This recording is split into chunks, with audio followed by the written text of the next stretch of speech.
UFC 281 wrapped up last night, and it was an incredible night of fights. 14 fights, 7 knockouts, 4 submissions, 3 unanimous decisions, 7 first-round finishes with 5 knockouts and 2 subs, and that's a record for the most first-round finishes in a UFC event in modern history. And with 11 finishes in total, that also ties that record. That ties UFC Fight Night Rockhold vs. Bisping, I believe, in 2014, and UFC 224 in 2018. 11 finishes. That's wild. First fight on the card, light heavyweight Carlos Ulberg versus Nikolai Negumereanu, and Ulberg, teammate of Adesanya's. Lots of hype.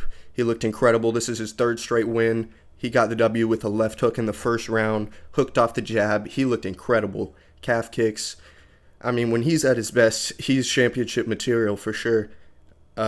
Next up was Julio Arce versus Montel Jackson at bantamweight. One of the few decisions on the card. First round was kind of boring. I gave it to Arce. The next 2 I gave to Jackson. Jackson got a knockdown in the 3rd. Clean jab. Nice 1-2s. He looked good. I had it 29-28. The judges had it 30-27 and 29-28. Arce just couldn't quite reach him. Next up was at featherweight, Michael Trizano versus Sungwoo Choi. And this was a 1-round fight, and it was absolutely incredible. Right off the bat, there was a double knockdown, simultaneous left hooks. I mean, Trizano got another knockdown, and then he got staggered, and he ended up getting the knockout with the left hook with 10 seconds left in the round. And absolutely incredible round right there. One of the best in recent memory for sure. Next up was Karolina Kowalkiewicz versus Silvana Gomez-Juarez. And another decision here. Kowalkiewicz got the back in the first round. Threatened the choke. She controlled the whole round there. I gave Juarez the next one because Karolina decided not to grapple whatsoever, and she was just not as good with the hands. Although she did get a knockdown in the 3rd round, but she couldn't capitalize. I gave it 29-28 to Karolina. And something really weird happened after this fight. Before they were announcing the scores, somebody from the commission came into the cage and is literally editing the scorecards live on broadcast. It was extremely strange. Nothing like that's happened. But the score ended up being what I had, 29-28 for Karolina. Next up at lightweight, we had Matt Frevola versus Otman Azaitar. Azaitar, infamous for that bag incident on Fight Island. It's been a while, 2 years, I believe, since we've seen him. And he just looked a little off. He was... the tempo was just kind of off, and he was swinging a bit recklessly. That's how he got caught and put away in the first round. Frevola caught him with a left hook. Good for him. I wonder if we'll ever know what was in that bag. He came out and said that it caused USADA to test him 26 times last year. And then at one point, I think Ali Abdelaziz came out and said it was potatoes. So... After that, we had a middleweight fight, Andre Petrosky versus Wellington Turman. Another decision here. I didn't watch this one close enough to give an accurate score, so I won't. But it was a pretty entertaining back-and-forth somewhat fight. Good grappling exchanges. Petrosky got the unanimous decision. Then we had the flyweight fight, Aaron Blanchfield versus Molly Meatball McCann. Obviously, everyone knows her these days, but... she got fed to Blanchfield, a young, extremely promising prospect. She just completely dominated, got the crucifix early, and found the Kimura. That was at 3:37 round 1, so she will be interesting to watch at the top of that division for sure. Next, a fight that made me very sad. Light heavyweights, number 7 Dominic Reyes and number 12 Ryan Spann. Spann cracks him with a hard step-in power jab early. 120 in the first round, he gets the knockout.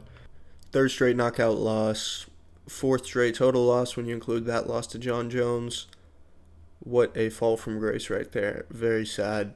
I like Dominic. I wish him the best. Next up, last fight before the pay-per-view at lightweight, Brad Riddell versus Renato Moicano. Moicano looked great. Found the back early and got the rear naked choke at 3:20 round 1. And then he gave a great post-fight interview. He looked about as good as he's ever looked. It seems like he might be having one of these Oliveira-esque late career peaks, potentially. But we'll see about that. First fight on the pay-per-view, Another one at lightweight, Dan Hooker, number 12, versus Claudio Puelles, unranked. In the first round, Puelles actually got through with an Imanari roll, but he couldn't find success with the leg lock, and Hooker ended the round looking really good.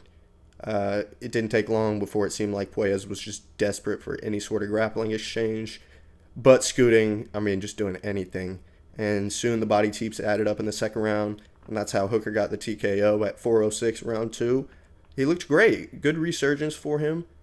Yeah, it's nice to see him get a win. He definitely belongs at 155.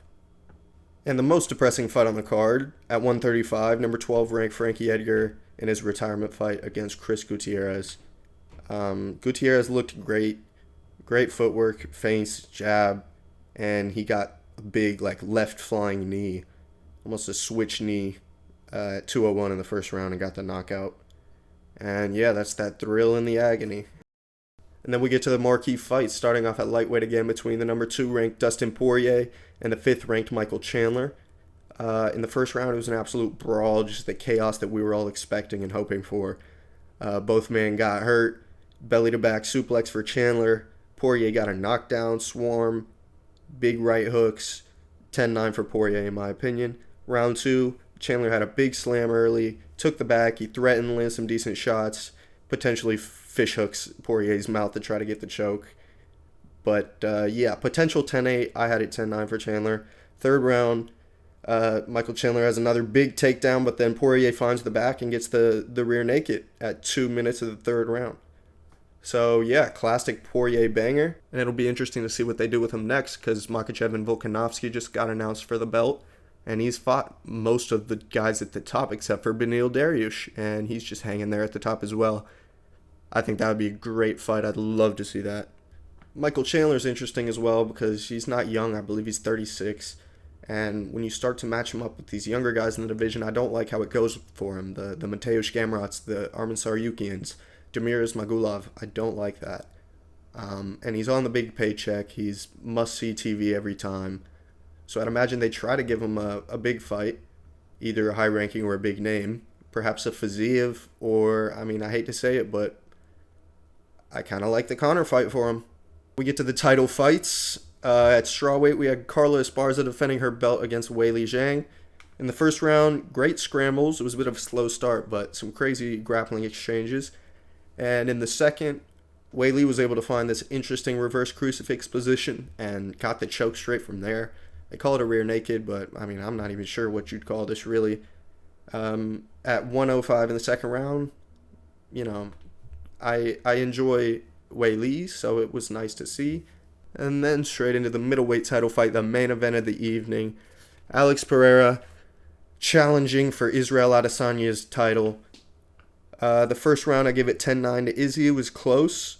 Alex almost got finished on the feet at the very end. Izzy landed a huge right-left, and, Alex was out on his feet for a second there. Incredible recovery between rounds, though. He came back, won that second round 10-9. He found some success with the jab. He even got a takedown. In the third, Izzy got a takedown. I gave that round to him. In the fourth, Izzy was mixing and landing well, and Alex seemed to be tiring, not throwing much. But I gave that one 10-9 Izzy as well. And then in the fifth round, obviously, we all know what happened. Alex Pereira comes back with the TKO victory at 201 in the fifth round. He needed that. He was down 3-1. That's MMA. So I'd assume they do an instant rematch, but we will see. Who knows? What an incredible pay-per-view. I see people saying one of the greatest cards of all time, potentially the, and it's hard to argue. Incredible highlights from this card. Incredible action. We even saw a double knockdown. What more can you ask for?